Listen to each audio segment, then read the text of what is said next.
Esforço mediano, resultado mediano. Esforço extraordinário, resultado extraordinário. Então, agora, se na sua família não tem ninguém que te serve como referência, seja essa pessoa. Ninguém teve milhão na sua família, a partir de você, tente ter milhão. O seu sonho tem que ser estar entre os melhores do planeta.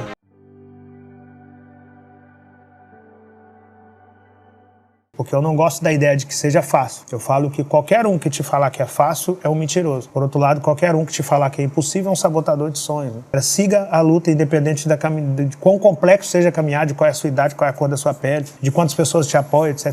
Siga a sua caminhada porque é possível. É difícil pra caramba, mas é possível. Porque quem conseguiu, quem tá falando isso é um comum. Não é um cara extraordinário. É um cidadão comum de resultado extraordinário. Olhe pro resultado que é extraordinário, mas lembre-se sempre que é um cidadão comum. É um cara que até 40 anos de idade tinha água pra vender na praia. E esse cara hoje foi em todos os continentes do mundo levar a mensagem dele. Então é possível. Seja complexo, seja fácil, seja mais ou menos complexo, é possível. É possível e é possível. E aí eu provei essa parada com a minha caminhada. Quando se nasce na condição que eu nasci, o sucesso nosso é outro. Não pegar num fuzil já é ser bem sucedido. Não ser o próximo corpo estendido no chão já é ser bem sucedido. A sua mãe não ter que te visitar em uma penitenciária já é ser bem sucedido. Os nossos primeiros milhões é isso. Sair da fome, da miséria, da escassez, isso já é milhão na conta para quem nasceu na realidade que eu nasci. Então tem duas maneiras de ser milionário. Uma delas é propriamente tendo R$1 milhão em nota lá na sua conta. Outra é nascer na condição que eu nasci e chegar aos 40 pela porta da frente, sem ter pisado na bola comigo mesmo e ter proporcionado ao meu pai aquilo que eu não queria que a minha filha proporcionasse a mim. Então era o primeiro milhão. E eu passei muita dificuldade na vida. E um dia eu cismei que eu queria comer carne, só fazendo um link rápido, como eu comecei. À vontade, mano. Eu cismei isso aos 7 anos de idade que eu queria comer carne, né? Porque a minha condição era muito adversa. Meu pai comprava o básico e o básico nem sempre vinha o que a galera comia, né? Era o básico mesmo, macarrão, feijão, arroz. A ideia era matar a fome e não satisfazer a vontade, né? Você vai comer o que tem e ser grato por ter aquilo na mesa. E aí um dia eu tive curiosidade de conhecer carne. E aí eu perguntei na escola, os meus amigos estavam falando sobre carne, o que era aquilo, eles riram de mim. E aí quando alguém ri de você, você tem duas possibilidades. Achar, cara, realmente eu sou um bobo mesmo, achando que carne é pra mim. Ou fazer daquilo uma injeção de ânimo e falar, peraí, cara, por que estão rindo de mim? Por que alguém tem acesso a algo que eu não tenho? E eu fui pra segunda opção. Fui pra casa, perguntei pra minha mãe o que era carne. Ela falou, carne é uma parada, me explicou o que era e falou que não fazia parte do cardápio básico de quem nasceu na realidade que eu nasci. E aí eu falei, e o que eu tenho que fazer, mãe, se eu quiser conhecer essa tal carne? Ela falou, você tem que ter dinheiro. E pra ter dinheiro você tem que trabalhar. Só que você tem 7 anos de idade, ninguém vai te empregar nessa idade. Eu falei, não, mãe, então não tem problema. É só eu trabalhar que eu chego a esse tal dinheiro e eu chego a carne. Ela falou, não, se você chegar no dia, você chegou o que você quiser, inclusive carne. E aí eu falei, tá, então eu vou trabalhar. E aí plantei minha primeira horta com meus irmãos, que era o que dava pra fazer no lugar que eu tava. Plantar uma horta mesmo, de alface, couve, almeirão. E aí fui pra rua vender alface e consegui comer meu primeiro pedaço de carne. Só que quando eu comi meu primeiro pedaço de carne, eu tinha lembrado que na minha rua tinha um cara que tinha um quichute.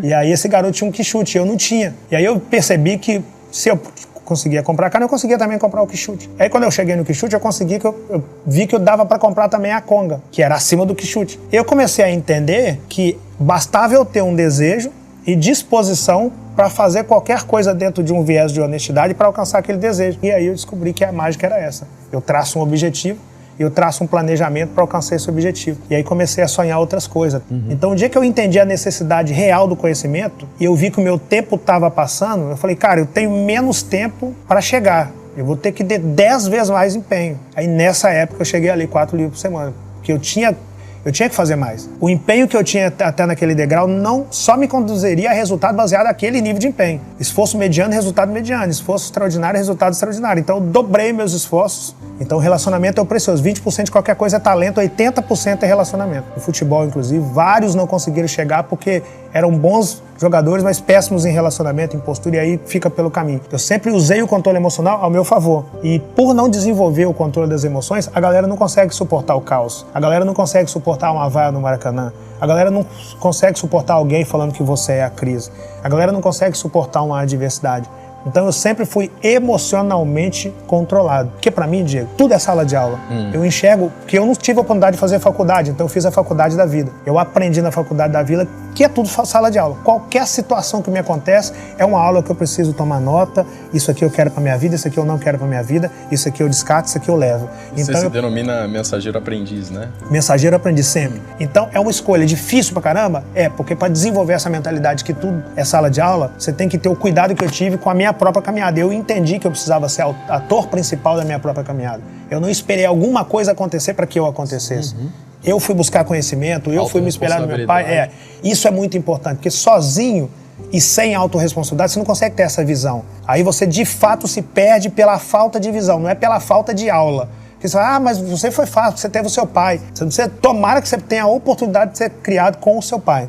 Mas se você entender a sala de aula da maneira que eu entendi, você consegue perceber a riqueza que tem naquele lugar e escolher a aula exata e o aprendizado exato que você vai levar para a vida e o que daquele lugar não te representa como objetivo de vida. Se você nasce munido de saúde plena, se você nasce numa condição adversa, independente de onde você nasceu, pode ter sido culpa ou circunstância de quem veio antes de você. Agora, munido de saúde plena, se você morre na condição que você nasceu, aí foi escolha sua. Você precisa entender isso. Eu entendi isso muito rápido. Munido de saúde, porque tem situações e situações. Agora, munido de saúde plena, você precisa entender a aula. Você precisa entender que se você morrer na condição que você nasceu, foi escolha sua. Você tem que entender isso. No Brasil, nos ensinaram a abominar quem alcança resultado. É meio que assim, eu adoro você, desde que você não alcance mais do que eu.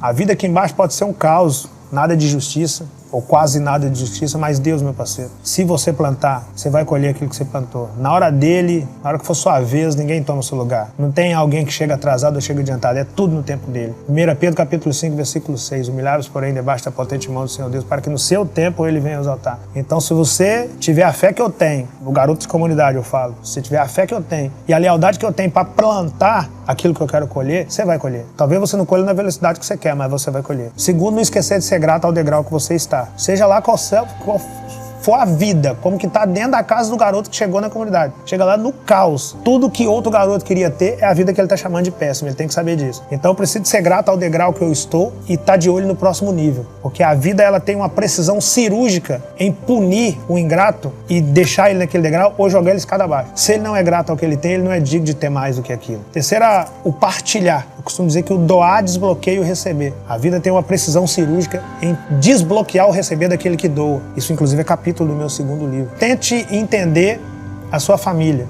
Se ela tem alguém que sirva como referência para você, deixa essa pessoa saber que ela serve de referência para você, assim como eu deixo meu pai saber. Agora, se na sua família não tem ninguém que te serve como referência, seja essa pessoa. Para que a partir da sua pessoa, naquela família tenha alguém que sirva como referência. O seu sonho tem que ser estar entre os melhores do planeta. Aí você me fala, mas eu não consigo estar entre os melhores do planeta. Então tenta estar entre os melhores do seu país. É muito grande, não dá para mim. Tenta estar entre os melhores do seu estado. Não dá nos melhores da sua cidade, não dá os melhores do seu bairro, não dá o melhor da sua rua, não dá o melhor da sua casa, não dá, então você tem que ser esse cara. Para que outras pessoas tenham você como referência, o que faltou para você. Ninguém teve milhão na sua família, a partir de você, tente ter milhão. Outra coisa é brilho no olhar em tudo que você faz. Quando eu vim de água na praia, eu chegava na praia, pegava minha água e falava, dizem que os meus olhos brilham quando eu falo de você. Assim como você, quando fala do futebol, o seu olho brilha. Quando você fala da bola, o seu olho brilha. Quando você fala de jogo, o seu olho brilha. Era muito nítido. Eu tive a grata felicidade de te assistir no Maracanã, levantando várias taças. Era nítido o brilho no olhar, não apenas na vitória, mas na derrota. Você fala, eu preciso entender essa derrota para que a gente corrija isso.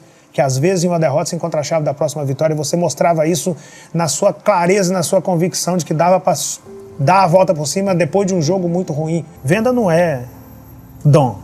Tem algumas pessoas que falam, eu tenho um dom de vender. Não, parceiro, se você fala que tem um dom de vender, você precisa aprender sobre venda, porque venda não é dom. Olha só. Pura técnica, é igual futebol. É técnica, é treinamento. Você treinava cobrança de pênalti, porque se um dia você fosse convidado a cobrar um pênalti, você precisa saber o que fazer quando a bola tá ali, suportar a pressão. Era treinamento. Se você não treina, você não consegue fazer bem. E o vendedor, o bom vendedor, o diferencial dele é que ele treina. Que tipo de treinamento, assim? Fala. Primeiro o controle emocional para lidar com os nãos. Porque o cara que alcança resultado extraordinário não é o que vende mais, é o que suporta mais não. Se você não consegue suportar não, você não consegue alcançar o extraordinário. O jogo do extraordinário não tem a ver com sim. Tem a ver com isso aqui, ó. Eu pegava minha água, eu precisava saber qual que era a minha meta. A meta de um jogador de futebol na Libertadores é ganhar a Libertadores. A minha meta era vender água. Então eu precisava determinar quantas águas que eu quero vender por dia. Eu determinei que eu ia vender 10 amarrado, farto, mala de água, que é aquela que vem 12 dessas. Meta ambiciosa? Ambiciosa, não é fácil não, é para qualquer um. Porque meta fácil qualquer um faz, eu não sou qualquer um. 120 garrafas de água por dia. Aí o que eu precisava saber para vender 120 garrafas de água? Eu precisava saber quantas vezes eu tinha que oferecer cada garrafa de água até que eu conseguisse vender uma. Eu descobri que eu tinha que oferecer 30 para vender uma. Ou seja, eu tomava 29 nãos para chegar em um sim. Aí o que eu tinha que fazer? Eu tinha que pegar minha meta, que era 30, e multiplicar pela quantidade de vezes que eu tinha que oferecer água. Ou seja, 120 vezes 30, 3.600. Aí eu multiplicava 120 vezes 29 nãos, 3.480. Aí eu descobri que para vender 120 garrafas de água, eu precisava ir para a praia todos os dias para oferecer minha água para 3.600 pessoas, tomar 3.480 nãos para conseguir vender 120 garrafas de água. Então eu não saía de casa tentando vender água, eu saía de casa tentando suportar os nãos, todo dia. E isso era técnica. Sim. O nome disso é taxa de conversão. O cara que não tem isso, ele toma 10 não e fala, não, cara, leva a mão, né? Você vai vender água, é muito bonitinho, mas não é pra mim, não. Amanhã eu vou imprimir uns currículos, vou botar no arloja, vou tentar na CLT. Cara, você vai ter que vender o currículo. O que você sabe fazer? Ah, eu sei limpar um chão, você vai ter que vender essa habilidade. Você vai colocar 10 currículos e vai tomar 10 não e vai ter que colocar o 11º, é a mesma coisa da praia, não adianta. Então, suportar os nãos é um dos grandes segredos de quem alcança o extraordinário em qualquer área. E qualquer pessoa que alcançou o extraordinário fez isso vendendo. No Brasil, se colocou na mente das pessoas que o vendedor é um cara que tentou de tudo na vida, deu errado em tudo e por isso ele trabalha com venda. E é mentira. Quem deu certo, vendeu para dar certo. E quem está trabalhando com venda, propriamente dito, vendendo uma camisa, uma caneca, uma caixa, uma água, ele está na profissão das profissões, a única que não vai envelhecer. As pessoas têm mania no Brasil de determinar até onde você pode ir. E nós temos mania de entender aquilo e aceitar aquilo de fato. Então, quando aquele cara fala que eu sou a crise, eu tenho duas opções. Aceitar, caramba, cara, realmente eu sou o lixo, né? Tenho 40 anos de idade, eu vendo água na praia, não tenho uma casa para chamar de minha, como o básico do básico, ando muito simples. Eu sou um lixo mesmo. Ou falar, não, peraí, cara, você não entendeu, você não sabe com quem você está falando, você não sabe quem você está chamando de crise. E aí eu uso aquela indignação a meu favor, porque eu sempre falo que não é o que a vida faz com você, é o que você faz com o que a vida fez com você. Sim. Então, a soma dos limões que me jogaram, eu fui fazendo limonada.